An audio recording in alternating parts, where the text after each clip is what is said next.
प्रणाम भगवन। ओम श्री गुरुवे नमः। ओम गुरुर्ब्रह्मा गुरुर्विष्णु गुरुर्देवो महेश्वरः गुरुः साक्षात् परं ब्रह्म तस्मै श्री गुरुवे नमः। ओम शांति शांति शांति। ओम ब्रह्म ज्ञान और उसकी साधना द्वारा स्वामी अखंडानंद सरस्वती जी महाराज द्वारा भगवान स्वामी जी आचार्य उपासना के विषय में बता रहे थे और मंत्र आया था कि तद विज्ञानार्थम स गुरुम एव अभिगच्छेत समित पाणी श्रोत्रियम ब्रह्मनिष्ठम। स्वामी जी कहते हैं कि ब्रह्म विद्या राह चलते चलते सीख लेने की चीज़ नहीं है।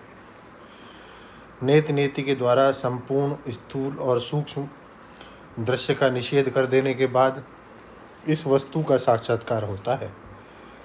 अतः स्थूल और सूक्ष्म के निषेध के लिए जैसा प्रबल आचार्य चाहिए वैसा आचार्य यहाँ आचार्य शब्द से अभिप्रेत है। आचार्य उपासनम, ऐसे आचार्य की उपासना क्या है?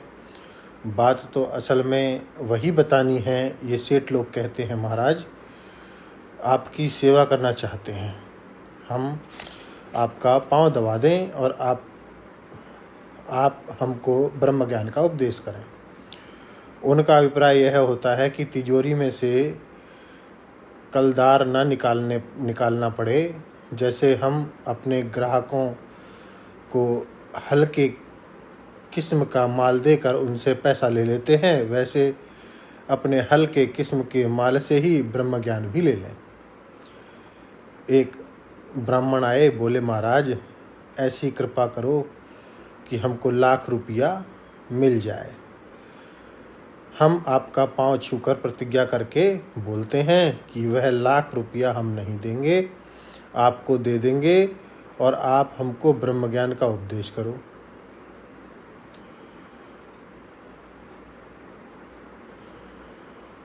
अब भला बताओ, अरे भाई तू पांव क्यों नहीं दबाता?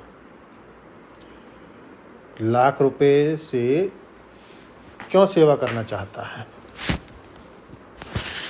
तो असल में ना तो पांव दबाना सेवा है और ना रुपया देना सेवा है। उपासन शब्द का अर्थ होता है उप माने पास और आसन माने बैठना। अतः उपासना माने पास बैठना। तो लोग गुरुजी के पास आसन बिछाकर बैठ गए, बोले हम 24 घंटे बैठे रहेंगे और गुरुजी को देखते रहेंगे, परंतु यह आचार्य उपासन नहीं है, क्योंकि यह तो गुरुजी को संकोच में डालना हुआ। यह गुरुजी की सेवा नहीं, उनकी जेल हो गई। आचार्य उपासनम का अर्थ यह है कि आप अपनी बुद्धि से यह सोचो कि आपका जो गुरु है उसकी चौकी कहाँ है, यानी उसकी स्थिति कहाँ है, उसकी निष्ठा कहाँ है। बोले हमारे गुरुजी तो अपने को कभी ब्राह्मण या सन्यासी या पापी पुण्यात्मा या सुखी दुखी या संसारी परछिन्न जीव कभी नहीं मानते हैं। हमारे गुरुजी तो हमेशा अपने को ब्रह्म ही मानते हैं और ब्रह्म में ही बैठते हैं। ब्रह्मनिष्ठा ब्राह्मी स्थिति में ही स्थित है। तो ठीक है, अब आचार्य उपासन का अर्थ हुआ कि आप बैठ जाइए, चाहे आसन बांध कर बैठें चाहे बिना आसन के बैठें, आंखें बंद हों या खुली, और यह सोचें कि हमारे गुरुजी में न देश है, न काल, न जाति, न संप्रदाय, न वे ब्राह्मण है न सन्यासी, वे न पापी हैं न पुण्यात्मा, उनमें न सुख है न दुख है, वे गोलोक बैकुंठ स्वामी नहीं हैं। गुरुजी तो साक्षात ब्रह्म हैं और वे अपने को ब्रह्म जानते हैं। जब तुम उनकी निष्ठा को अपने ध्यान में ले आओगे तब उनके पास बैठोगे, इससे तुम्हारा देह अभिमान कटेगा। और स्वामी जी आगे कहते हैं कि क्या तुम गुरुजी को शरीर ही समझोगे? तो इस पे स्वामी जी वाक्य बता रहे हैं, पलटू बाबा वाला भगवान। उसको लेंगे अब हम अगले सत्संग में। ओम शांति ही शांति ही शांति। प्रणाम भगवान।